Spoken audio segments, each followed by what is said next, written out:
নমস্কার বন্ধুরা, আমার নাম রণজিৎ বিশ্বাস। আপনারা দেখছেন আমার চ্যানেল রণজিৎ বিশ্বাস আর্ট। আজকে আমি আরেকটি ওয়াটার কালার টিউটোরিয়াল নিয়ে চলে এসেছি আপনাদের কাছে। আজকে আমি যেই বিষয়ের উপর ওয়াটার কালার করাচ্ছি বা দেখাবো সেটা খুব একটা ইম্পর্টেন্ট বিষয় হতে চলেছে। কারণ কি, আমাকে একজন বন্ধু কমেন্ট করে জানিয়েছে যে সে আলো ছায়ার উপর একটি ওয়াটার কালার টিউটোরিয়াল দেখতে চায়। তো তার জন্য আজকে ভিডিওটা করা, এবং যারা কিন্তু নতুন বন্ধু তারাও কিন্তু শিখে নিন আলো ছায়ার উপরে কি করে কাজ করতে হয়। আজকে কিন্তু আমি আলো ছায়াটা একটু অন্যরকম ভাবে শেখাবো। এরপরে এটা যদি আপনারা বুঝে যান তাহলে আশা করবো আপনাদের আউটডোরের ক্ষেত্রে কোনো অসুবিধা হবে না, বা স্টাডির ক্ষেত্রে আলো ছায়া দিয়ে যখন কাজ করবেন তখন কোনো অসুবিধা হবে না। খুব ছোট ভিডিওটা, কিন্তু অনেকটা শেখার বিষয় আছে। তাহলে চলুন ভিডিওটা স্টার্ট করা যাক। আর একটা পুরো কথা বলছি, আপনারা কিন্তু প্লিজ পুরো ভিডিওটা দেখবেন, স্কিপ করবেন না। স্কিপ করে গেলে কিন্তু কিছু শিখতে পারবেন না। তাহলে ভিডিওটা স্টার্ট করছি, স্কিপ না করে দেখুন, ঠিক আছে? তাহলে বাদ বাকি কথাগুলো আমি ভিডিওতেই বলবো। চলুন ভিডিওটা স্টার্ট করা যাক। তিনখানা বালতি আমি ড্রয়িং করে রেখেছি আগে, ঠিক আছে? আর মিডিলে একটা সূর্য এঁকেছি। তো মিডিলটার একটা ছায়া হবে, বাঁ দিকের একটা বালতির ছায়া হবে, ডান দিকে বালতির একটা ছায়া হবে। তো সর্বপ্রথমে আমি সূর্যটা রং করছি। মন দিয়ে দেখুন রংটা কীভাবে করছি। প্রথমে হলো আপনার গম্বুজ হলো নিয়ে নিলাম, সূর্যটাকে কালার করছি। প্রথমে সূর্যটা কালার করার পরে আমি কি করব, বালতিগুলোকে কালার করব, ঠিক আছে? ভালো করে দেখুন, একদম সূর্যর নিচে যে বালতি আছে তার ছায়াটা দেখবেন কীভাবে পড়ছে, সামনের দিকে কিন্তু পড়ছে, ঠিক আছে? এবার বাঁ দিকের যে বালতি আছে তার ছায়াটা দেখুন কোন দিকে পড়ছে, বালতিটা কিন্তু বাঁ দিকে পড়ছে। আর ডান দিকের যে বালতিটা আছে তার ছায়াটা দেখুন ডান দিকে পড়ছে। ভিডিওটা পুরো দেখবেন। আরেকটা আমি বালতি করব, সেটা ছায়াটা কীভাবে পড়বে সেটাও কিন্তু দেখাবো। স্কিপ করলে কিন্তু কিছু দেখতে পারবেন না। ভিডিওটা পুরো দেখবেন, তাহলে কিন্তু লাস্ট যে বালতিটা আমি করছি সেটা ছায়াটা কী করে পড়ছে সেটাও কিন্তু আপনারা শিখতে পারবেন আর বুঝতে পারবেন। আর এইটুখানি হয়তো ড্রয়িংটা বা সাবজেক্টটা তো এইটুখানি, কিন্তু মানে এই বিষয়টা অনেক কিছু বোঝার আছে।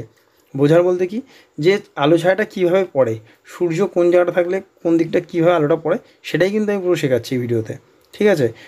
সামনে থাকলে মানে অবজেক্টের এই মাথার পেছন দিকে, মানে অবজেক্টের পেছন দিকে থাকলে সূর্যের ছায়াটা কেমন পড়ে, বা সূর্য বাঁ দিকে থাকলে তার ছায়াটা, অবজেক্টের বাঁ দিকে থাকলে ছায়াটা কেমন পড়ে, বা অবজেক্টের ডান দিকে থাকলে ছায়াটা কেমন পড়ে, আমি কিন্তু সেটাই কিন্তু এখানে শেখাচ্ছি। আপনি এইটা শেখার পরে যে কোনো সাবজেক্ট কিন্তু আলো ছায়া করতে আপনাদের অসুবিধা হবে না।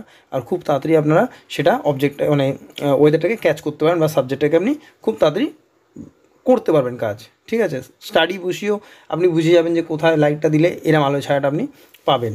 মানে আপনার মনের মতন আলো ছায়াটা আপনি ঘরে স্টাডির সময় লাইট দিয়ে করতে পারবেন, যদি এই বিষয়টা একটু বুঝে নেন ভালো করে।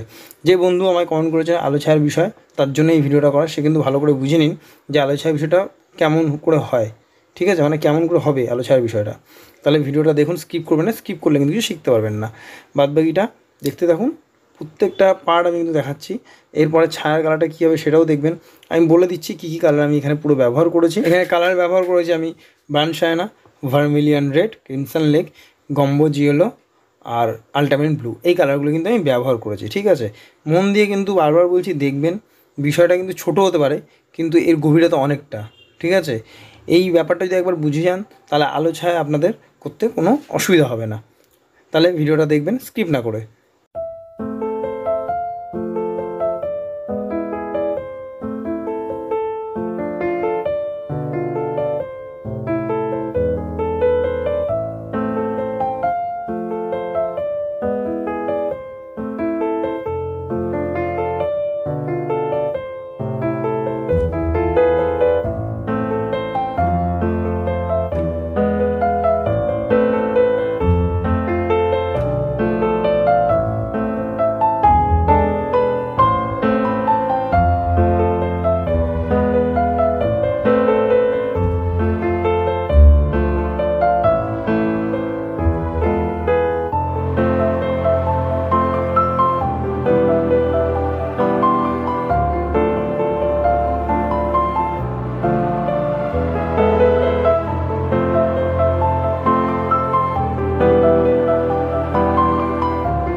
আমার চ্যানেলে নতুন হয়ে থাকলে অতি অবশ্যই চ্যানেলটা সাবস্ক্রাইব করবেন, কমেন্ট করে জানাবেন ভিডিওটা কেমন লাগলো, আর অতি অবশ্যই লাইক দেবেন, আর কমেন্ট অবশ্যই করবেন কি বুঝলেন না সেই বিষয়ে যদি কোনো জিজ্ঞাসাও থাকে তাহলে আমাকে অতি অবশ্যই কমেন্ট করবেন, আমি অতি অবশ্যই আপনাদের হেল্প করে দেবো। আমার ভিডিও থেকে আশা করি সেটা বুঝতেই পেরেছেন। আর ধন্যবাদ পুরো ভিডিওটা দেখার জন্য ধৈর্য সহকারে।